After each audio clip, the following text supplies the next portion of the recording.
Je m'appelle Madame Silla Djenabou Diallo. Ce médecin, je le connais quand même depuis quelque temps parce qu'il était mon gynécologue avant même que je ne me marie.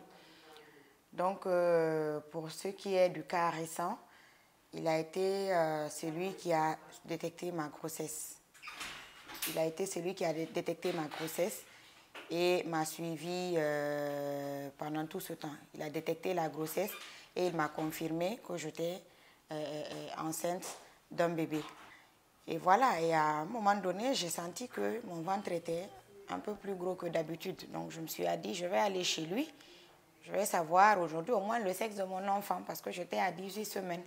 Donc ce jour, comme par hasard, au lieu d'avoir le sexe d'un enfant, j'ai eu le sexe de 2 enfants parce que ce jour, il m'a confirmé que j'attendais des jumeaux. Alors, j'étais heureuse, bien sûr, mais choquée de ne pas avoir vécu cette grossesse dès le début. En fait, dans ma tête, j'attendais un bébé. J'ai vécu un bébé, maintenant, voilà. Et jusqu'à ma 24e semaine, je n'avais pas de carnet de suivi. Parce que moi, je sais quand même que je vois les femmes enceintes avec des carnets de suivi. Je n'avais pas de carnet de suivi. Donc, c'est le même jour, on m'a donné le carnet de suivi. C'est le même jour, j'ai pris mon premier vaccin et tout. Et j'étais vraiment surprise parce que moi, je vois sur l'affiche, c'est écrit, mais je ne sais pas. Mais tu viens au rendez-vous, on te consulte, on dit tout va bien. Donc, voilà, je suppose que tout va bien. Donc, 2 semaines après, j'ai mal au ventre comme par surprise, hein, parce que j'étais à 26 semaines, 3 jours. Donc, ce n'était pas quelque chose d'attendu. Donc, j'ai mal au ventre directement, comme tout le monde le ferait. Mon premier réflexe, c'est d'aller voir mon médecin, le professeur Si, d'accord? Il est le dirigeant de la clinique Médicis qui est à Lambagny. Donc, je suis partie à 5 heures moins, hein, on rencontre le médecin de garde, d'accord? Il me voit, il me consulte, il me dit, je lui dis d'abord c'est quoi ce qui se passe, je suis à combien de semaines? Il me consulte, il confirme exactement que c'est des contractions que j'ai et qu'il me dit aussi que ma poche des os est abondante et que là, à ce stade où j'en étais, on ne pouvait rien faire si ce n'est que je l'accouche. C'est-à-dire qu'ils ne peuvent pas retarder l'accouchement parce que je me suis trop dilatée. Donc, moi, j'ai paniqué, normal.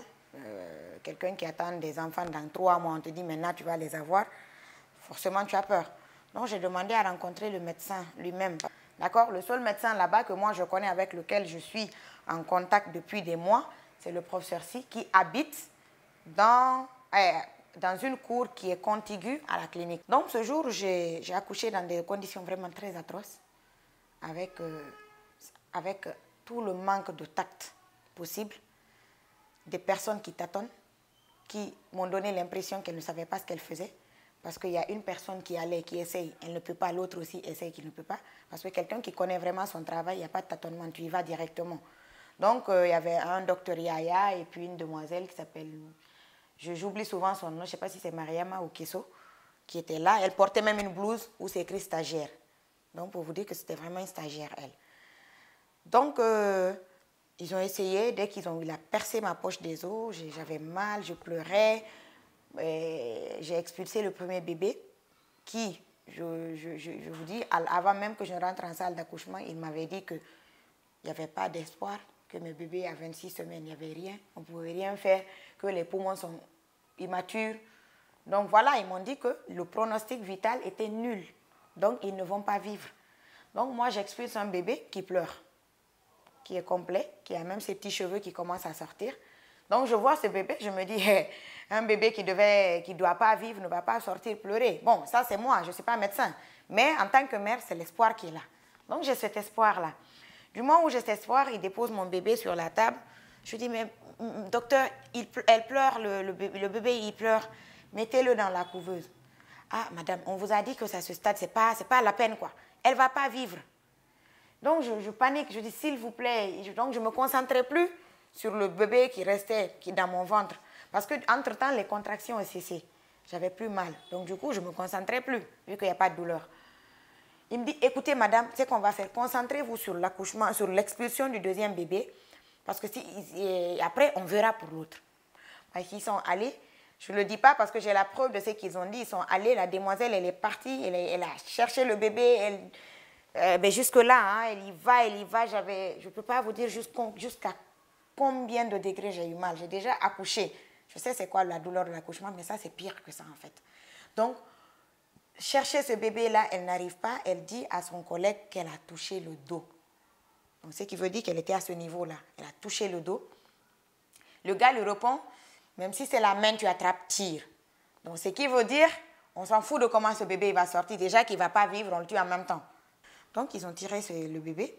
Il est sorti avec toute la douleur possible. Il est sorti, il était déjà mort. Donc, lui, il est mort-né. Après, je leur ai dit, bon, l'espoir était là, parce qu'il y a un qui reste. Au moins, si elle pouvait vivre, ça allait me consoler peut-être un peu.